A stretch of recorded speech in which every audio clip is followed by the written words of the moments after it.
Hello বন্ধুরা, এখন আমি অ্যামাজন প্রাইমে আসা বান্ডিস ব্যান্ডিস সিজন 2 তার রিভিউ করতে চলেছি। টোটাল আছে 8খানা এপিসোড এবং এক একটা এপিসোড প্রায় 40 মিনিট থেকে 1 ঘন্টা মতো, এবং লাস্ট এপিসোড দুটো বিশেষ করে বড়, 1 ঘন্টা কাছাকাছি। তো কেমন হলো এই সিরিজটা? বিশাল বড় একটা শো, প্রায় 7 ঘন্টার কাছাকাছি। তো এখানে যে গল্পটা দেখানো হচ্ছে, সিজন 1টা অনেক আগে এসেছিলো এবং সিজন 2 এত বছর পরে আসলো এবং এত সময় নিয়ে বানালো, কেমন হলো সেটা নিয়ে আলোচনা করব। গল্পটা এখানে যা দেখাচ্ছে, এখানে রাধে যে এখন সঙ্গীত সম্রাট হয়ে গেছে এবং নাসিরুদ্দিন খান ক্যারেক্টারটা সে কিন্তু এখানে মারা গেছে। এবার তার মানে ফ্যামিলির ব্যাপারে, এই মানুষটির ব্যাপারে একটা এমন তথ্য উঠে আসছে যেটা কারুর জানা ছিল না। রাজা ফ্যামিলি তাকে এই সঙ্গীত ঘরানার থেকে তাদের এই পুরো ফ্যামিলিটাকে বঞ্চিত করে দিচ্ছে এবং তারা এখন নতুন রাস্তা খুঁজছে যে নিজেকে প্রতিষ্ঠিত করার জন্য। ওদিকে তামান্না ক্যারেক্টারটা যে রাজার কাছ থেকে চলে গিয়ে মিউজিক্যাল স্কুলে ভর্তি হয়ে ভালো করে নতুন করে মিউজিক শিখতে যাচ্ছে, কারণ তার মধ্যে যে যে ওই সুরের গান বা বলা যায় তার যে বেসটা তো কোনোভাবে ক্লিয়ার না, সেটা অটোটিউনে গান গেতো।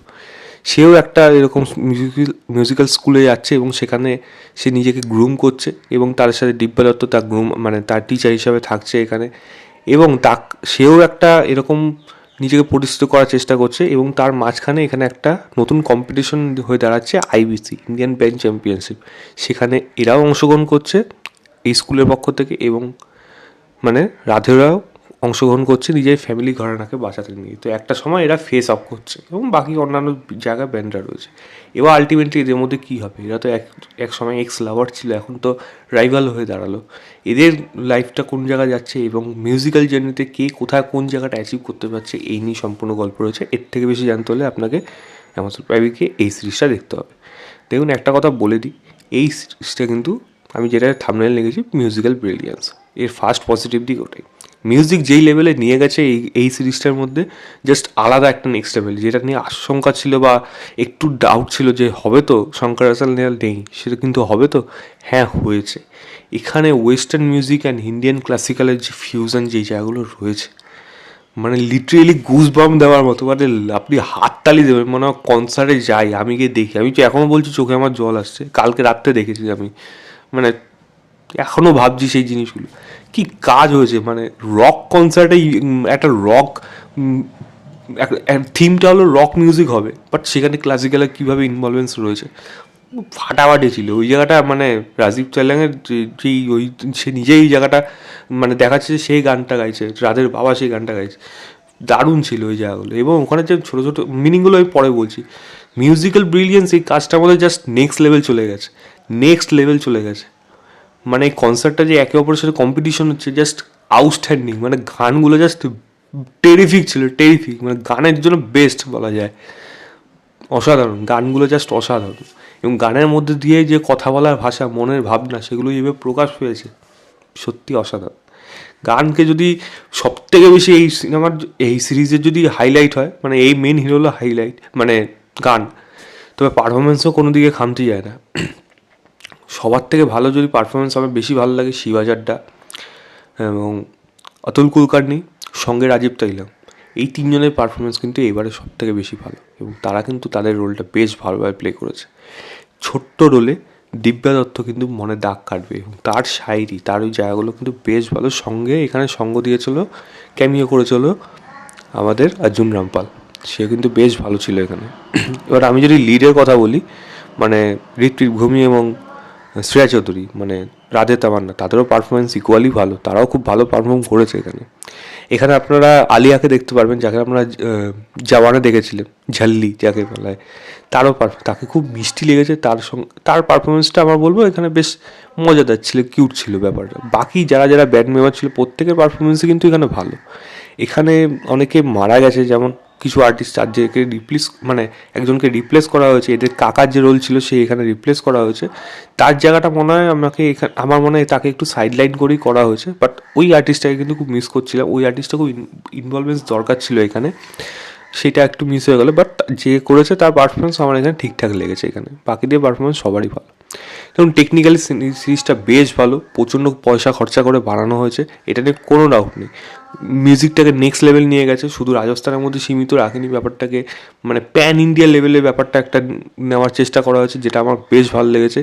এবং এই গল্পের মধ্যে খুব ভালো ভালো পাওয়ারফুল কিছু ডায়লগ রয়েছে যেগুলো আউটস্ট্যান্ডিং। একটা তো ট্রেলারেই ছিল শিবাচাড্ডা, যে শুধু কি ঘাড়াকে শুধু তোমাদের পুরুষদেরই, আমাদের মহিলাদের কি কোনো ঘাড়ানাই নেই, ওই জায়গাটা ফাটাফাটি ছিল। এরকম অনেক জায়গা রয়েছে, দিব্যা দত্তের যে শায়রি বা রাজুন রামপালের যে দিকটা রয়েছে এখানে, বা ছোট ছোট অনেকগুলো দিক রয়েছে, রাজীব তেলাঙ্গের যে দিকগুলো রয়েছে, অসাধারণ ছিল ওইগুলো। মানে এবং একটা বিশেষ করে বার্তা, যে শুধুমাত্র ঘরানা মিউজিক কিন্তু শুধুমাত্র ঘরানার জন্য নয়, এটা কিন্তু সবার মধ্যে ছড়িয়ে দেওয়া উচিত, তবেই কিন্তু মিউজিকটা বাজবে, নাহলে একটা সীমিত জায়গার মধ্যেই বাজবে।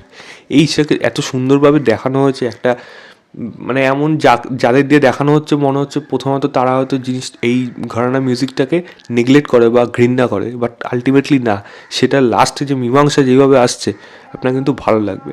তো এই জিনিসগুলো কিন্তু খুব ভালো, বার্তাগুলো খুব ভালো, ডায়লগ ভালো এখানে, সঙ্গে এখানে যে শিক্ষণীয় ব্যাপার এবং মিউজিক রিলেটেড যদি আপনারা রিসার্চ করেন তাহলে দেখবেন কোন লেভেলে এই কাজটা গিয়ে দাঁড়িয়েছে, সেই জায়গাগুলো কিন্তু অসাধারণ, প্রচণ্ড ভালো লাগে। এবং এইটাও যেরকমভাবে শেষ করা হয়েছে এই সিজনটাকে, সিজন 3 আসবে কি না আমি এখন অবধি জানি না, বাট সিজন 1এও বোঝা গেছিলো সিজন 2 আসছে, সিজন 3 আসবে কি না এরকম বলা যাচ্ছে না, বাট আসার কিন্তু চান্স থেকে যায়, গল্প কিন্তু বেরিয়ে আসতে পারে, দেখা যাক সেটাকে কীরকম হয়। তবে হ্যাঁ, এখানেও কিন্তু গানের কনসার্টগুলো বেশ ভালো ছিল, গুজবাম কিন্তু দেবে। তবে হ্যাঁ, কিছু জিনিস আমার জন্য এখানে একটু কম লেগেছে, যেমন শ্রেয়া চৌধুরী মানে তামান্না ক্যারেক্টারটা, তার যে এই যে দুদিকে দুনৌকা পা দিয়ে চলাটা, এই জিনিসটা আমার খুব একটা ভালো লাগেনি। অ্যাটলিস্ট সে না, এখানে যদি সম্পর্কের ব্যাপারটা যদি পরিষ্কার বলতেই হয় তাহলে বলবো দিব্যা দত্ত যে সাইডটা আছে সেটা অসাধারণ, অসাধারণ সাইড, সব থেকে বেস্ট সাইড যদি প্রেমের অ্যাঙ্গেলটা দেখাতে হয়। শিবাচাড্ডা, অতুল কুলকার্নি, রাজীব তেলাং, তাদের যে সম্পর্কটা, এটাও একটা ভালো জায়গায় গিয়ে দাঁড়িয়েছে। কিন্তু তামান্না যে সাইডটা রয়েছে সেটা কিন্তু আমার খুব একটা বেশি ভালো লাগেনি, কারণ আমি ওরকম ধরনের পছন্দ করি না, হয়তো আমি ওই জিনিসটা আমি অ্যাকসেপ্ট করতে পারি না, বাট তাদের শেষটা যেরকম করা হয়েছে সেটার মধ্যে একটা পজিটিভিটি আনার চেষ্টা হয়েছে, যেখানে দিব্যা দত্তের দারুণ ডায়লগ আছে, তুমি কিন্তু ওকে ভুলতেও পারবে না এবং কিন্তু তুমি মিউজিকও ভুলতে পারবে না, তো ওইটা কিন্তু বেশ ভালো ছিল।